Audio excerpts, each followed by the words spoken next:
Welcome everyone, this is Sean Thomas and we're looking at ARK Survival Evolved. Alright, so this is the main screen. You've got some basic options for join ARK, hosting local or hosting your own server, options, and exit. So pretty straightforward there. On the bottom left you've got 2.31.2, that's the current release. I believe those are the notes for 2.31.2, but we've actually got 2.31.3, so that hasn't yet been updated. At the top right, they have some of their major releases that are listed there, and some of the highlights for that. Bottom right, you'll have your conversions. So conversions, if you wanted to play the standard game, you'd have it on none. Survival of the Fittest is going to be a tournament-style, faster-paced gameplay where it's going to be highly PvP oriented, naughty or nice. Now that's one of the 100 versus 100 tribe-on-tribe combats that was specific for the winter event. So let's take a closer look at the options. So clicking on options, you'll see that you get the resolution set here. Now this is a very video intensive game. It's going to require a pretty fast computer, otherwise you're going to have to reduce the settings quite drastically to the point where it's not going to have the appeal that the game is known for. It's beautiful, it's a beautiful game, but you really need to have like a 980. 970 is about it's okay, but if you want to get to the higher and epic level settings, you're going to want to go with 980. This is a 980M that I'm currently on, so it's a laptop 980. So you'll see that some of these settings I have reduced from high, and it's just I kind of go with my preferences of what I like to have in the game. So for full screen, I go by 1600 by 900. I do have a custom graphic quality.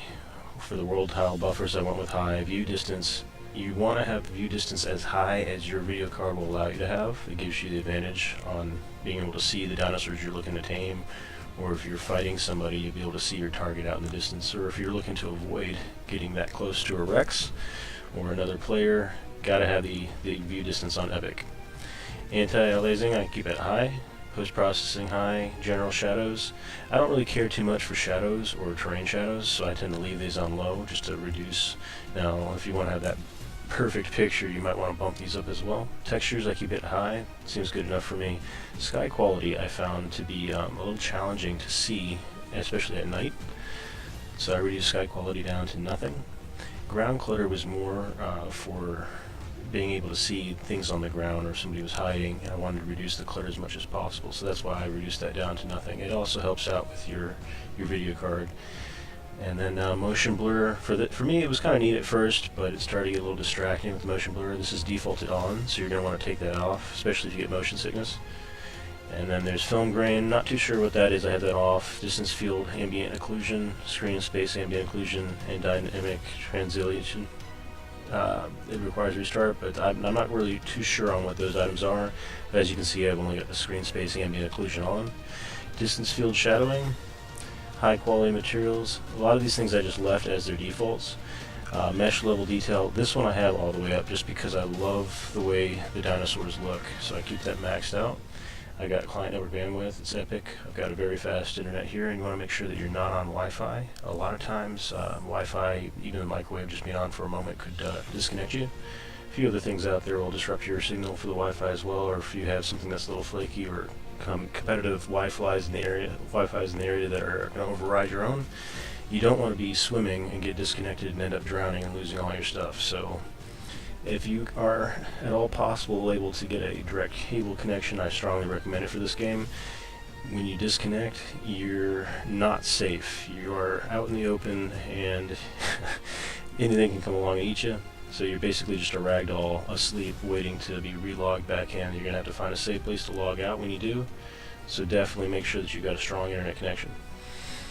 Alright, so master volume, music volumes, SFX volume, voice volume, all pretty much standard. I'll show you the reason I've got the voice volume down is because I do a lot of recording, and I do play some Survival of the Fittest, and other players, if you don't want to have people randomly shouting profanities, you probably want to keep this low. I keep it low. I've got kids around, so I don't want them hearing other people's voices. If somebody tries talking, you'll see a little microphone over their head, and if you do want to hear what they have to say, you can always come into the settings and up that during the game. Next up is camera shake scale. So the camera shake scale, I have this reduced to nothing. When it's all the way up, you'll have quite a bit of shake coming from large dinosaurs in the area. It's pretty neat, and it gives a great effect of, when a brontosaurus is walking nearby, you know that because of the shake on the screen.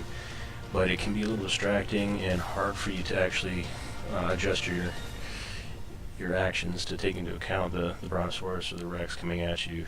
If you can't aim very well because your screen's shaking all around, it's not going to be very helpful. So you can reduce that down to nothing, and you'll be able to play as normal. Alright, so camera FOV, I've got that as default. Invert Y for the mouse, I'll just leave that as the standard. Look left, right sensitivity, and blood damage overlays. So when you hit something, if you want to see where you hit them, it'll show you like a little splash of blood. Dinosaurs, as they take damage, will also reflect how much damage they've taken by how bloody they are. The blood overlay will be a temporary blood mark on the dinosaur that will fade after a few seconds. The others that are reflecting the damage dealt to the dinosaur, those will be persistent until the dinosaur heals over time. Floating names, if you want to be able to see people when you are close up on them, it'll give you their names. Join notifications, chat bubbles. So your chat bubbles are really helpful because you'll be able to see in chat who's talking, but if you have a chat bubble, you can actually visually see who that person is at distance. Camera view bob. I guess the bobbing up and down the camera. First person riding. If you want to be able to have first person riding, you can go ahead and select that here, but you can also zoom in and zoom out with your mouse. I prefer third person riding when I'm on dinosaurs, just because it gives you a better visual around you. Status notifications, Fahrenheit temperature. If you want to change from Celsius to Fahrenheit, you have an option there. Auto chat box, I keep that on. Torpidity effect. So if you're not familiar with torpidity, that's when you're basically being knocked out. So if you get stung by a scorpion or someone's punching you, you'll have what's called torpidity, little stars, they'll start to fill up. This gives you the effect showing that, hey, you're actually suffering from torpidity, and you can take action, taking some stimulants, etc. Some people find this a little distracting, so you can turn it off if you'd like. And chat shows stream names. This is Steam names rather. This is very effective for knowing who is talking to you in game. If their character's named Bob, you don't know Bob from James, and with the chat show Steam names, you'll actually tell you that Bob in game is his in-game name, and it'll also have their Steam account name. That way you can shift tab and look at the Steam users, the players that are in the game with you, and you can add them to friends.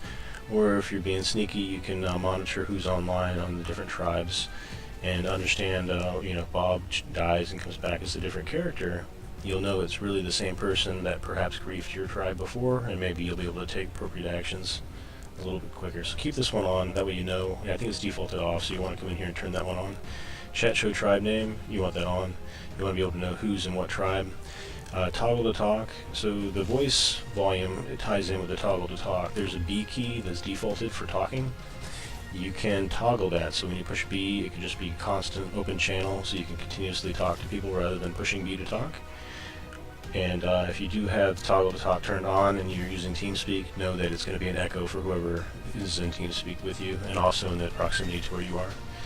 Alright, all the other keys here are binds, so no need to really go through that. I'd leave all of these as default, apart from one, and that's follow all. So when you've got a lot of dinosaurs in an area, and there's a whistle all follow me key, and I think it's defaulted to either J or K, I think it's J. That's in your normal range of typing, and so a lot of times people accidentally hit the follow all key, and then 100, 200 dinosaurs come charging over to them to see what's going on. You don't want that after you've just spent 30 minutes putting all the dinosaurs in an orderly fashion, so you want to change that key to something that's as far away from where your fingers are going to be typing. I put that at N for myself. I've got young children that like to play the game with me, and they constantly are whistling follow all, so I got to make that a key that they don't touch. Alright, I think that pretty much covers the options here, so we're going to go ahead and cancel, keep all the options as I had them. Apart from the options, we've got the host and local. We'll take a look at that. So host local, this gets you set up with your single player, or if you're hosting a server, so you can do the play single player. This differs from multiplayer in that you'll be able to have your own instance, no other players in there with you, And when you log out, you're no longer just asleep. The whole game saves and stops where it's at, and you can pick it up same day, same time, and nobody can mess with your buildings, structures, any of your dinosaurs. So this is an excellent means of learning the game, and I strongly recommend getting to level 10 or level 15 before going into a multiplayer session. That way you can kind of get a head start, knowing what you need to do when you first hit the ground. And when you're playing on certain servers, it can be very costly when you die. So learn the game a little bit before you introduce all the other factors, such as social, getting along with other players, and also difficulty levels of the dinosaurs. You could also increase how fast you gain levels with the XP multipliers, how fast you tame dinosaurs, so you can kind of get a flavor for the game early on before hitting official servers. So there's some structure resistance, dino resistance, player resistance. All these different items can be changed around as you see fit. If you wanted to change the harvest amount, so you're collecting 3 times, you can put that in there. I think that you can also modify this to whatever point you'd like it to be. So you could make it 1,000. You could walk up to one bush, gather it all, and you could gain multiple levels just from that one action of gathering if you wanted to in the single player. Alright, player character water drain, you can turn that down to almost nothing. You can increase it up so you're to whatever you'd like. But players, they're going to need water and food to survive. Water is consumed quicker in the heat, and food is consumed quicker in the cold. So you could modify that in this private game here as well. Dino character food drain, same thing. When the dinosaurs run out of food, they will starve to death, so you need to feed them. They consume more food when they're actually being used. They can go weeks without food on a standard official server. Alright, so player character stamina drain. When you run out of stamina, you won't be able to do things such as sprint or fight effectively. And when you run out of water, your stamina will no longer be able to go up, so you're going to want to get to a water source, berries, or water. All water in ARK is fresh. Even if you're on the beach, it's all fresh water. Alright, player character health recovery. This determines how quickly it's going to come back. You can change that as if you'd like. Harvest health. That's how much health I believe the trees and bushes have before they're destroyed. It's a destructible world. And PvE structure decay period. So when you're playing PvE matches, structure decay will happen when as soon as things are built. They slowly disintegrate. It's a way of clearing out the PvE area, and so they have to go back and repair with the materials in order to keep them up and running. There's also an inactivity decay period where if a tribe or people are offline for an extended period of time, their structures will come up to be available for demolish. And then the resource respawn period, how quickly those bushes and trees and rocks come back into play. Now if you build structures such as foundations around the area, that will stop dinosaur spawn as well as resource spawns, and certain things like fire pits will stop rock spawns, things like that in the area.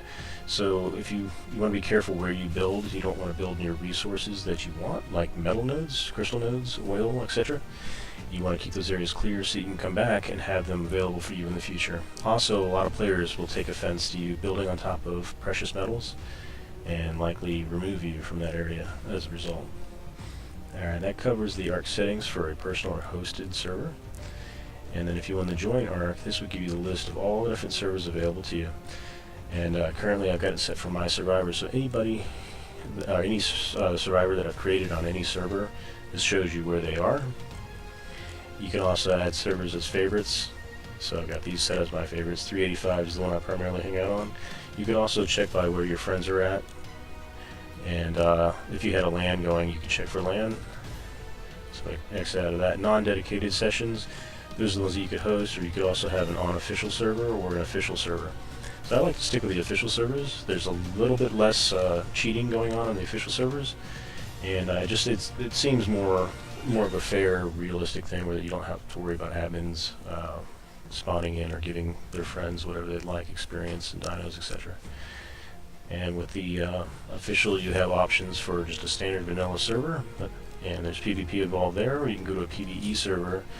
Those tend to be pretty crowded with structures. You won't see as many wild dinosaurs.